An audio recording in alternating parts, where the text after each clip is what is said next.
38E. 38E. Okay. ఈ certificate.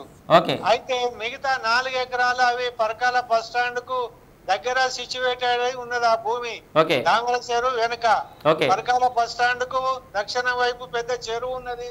ఆ చెరువు కింద 4 ఎకరాల భూమి మన ఆయన పేరు మీద రావాలి సార్. ఓకే. 1977 నుంచి ఆడ ఆర్డీఓ తహసీల్దార్ని అడిగితే ఏమంటాడు, మేము 77లో మేము ఊళ్ళో డబ్బు సాటింపు చేసినాం, అప్పుడు మీరు లేరు అంటే 77లో ఏదో ఉద్యోగరీత్యా ఎక్కడో ఊళ్ళో ఉండి ఉంటాం సార్. ఆ చిన్న కారణం చెప్పుకొని నేను ఇత్తలేడని చెప్పి మొన్న 1922లో హైకోర్టు పోయిన సార్, హైదరాబాద్ హైకోర్టుకు. ఎప్పుడు 2022లో? 2022లో హైదరాబాద్ పోయిన సార్ హైకోర్టుకు. ఓకే. పోతే హైదరాబాద్ వాళ్ళు ఏం చేసిన జడ్జి విజయసేన్ రెడ్డి గారు, మీరు 3 నెలల టైం తీసుకొని ఎవరైతే ఎంక్రోచర్స్ ఉన్నారో వాళ్లకు నోటీసులు ఇచ్చి ఈయనకు 38 యాక్ట్ ప్రకారంగా, ఈ టెనెన్సీ యాక్ట్ ప్రకారంగా ఆయన వారసునికి ఈ సానుకూలమైన ఆర్డర్స్ ఇవ్వమని విజయసేన్ రెడ్డి జస్టిస్ గారు ఆర్డర్ ఇచ్చిండు సార్. ఓకే.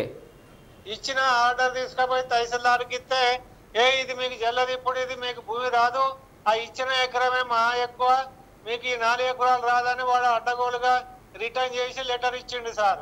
ఏ తహసీల్దార్ అయినా? ఆయన జగన్మోహన్ రెడ్డి అని పరకాల తహసీల్దార్. పరకాల తహసీల్దార్ అంటే ఇప్పుడు కోర్టు ఆర్డర్స్ కూడా ఇంప్లిమెంట్ చేస్తలేడు ఆయన? చేస్తలేడు సార్. మరి కంటెంప్ట్ ఆఫ్ కోర్ట్ వస్తుంది కదా, దాన్ని మరి మీరు తర్వాత ముందుకు పోలేదు ఇంకా? సార్ నేను ముందుకు పోయిన ఒక 2-3 నెలలు నాకు ఎటు తోయలేదు సార్. అది ఏం చేయాలి, ఎట్లా చేయాలి, ఏ వకీలు పట్టాలి అని ఎవడైతే ఆర్డర్ ఇచ్చిండో మొదటి వకీల్ దగ్గరికి జితేందర్ రావు అని వాని దగ్గర పోతే వాడు ఏడాది దగ్గర పెట్టుకొని కంటెంప్ట్ అయ్యలేదు సార్.